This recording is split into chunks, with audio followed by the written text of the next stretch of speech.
নিয়ে কথা হচ্ছে।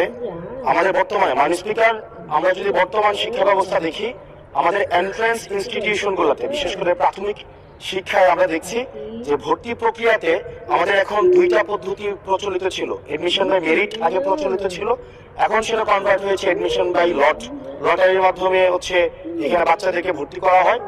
ফলত যেটা হয়েছে, ফিডার ইনস্টিটিউশনগুলোর শিক্ষার মান অনেক কমে গিয়েছে, যার ফলে টার্সিয়ারি এডুকেশন আমরা হচ্ছে কোয়ালিটি সম্পন্ন ছাত্র আমরা হচ্ছে বিশ্ববিদ্যালয়গুলোতে আমরা পাঠাতে পারি না।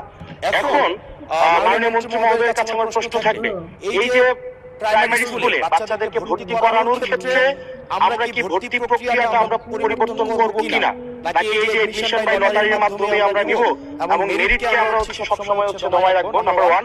আর নাম্বার টু হচ্ছে, আমাদের বর্তমান শিক্ষা পদ্ধতিতে আমরা যদি দেখি, আমরা যারা পয়সা দিয়ে কিনতে পারে তারা হচ্ছে এখন ইংরেজি মাধ্যমটা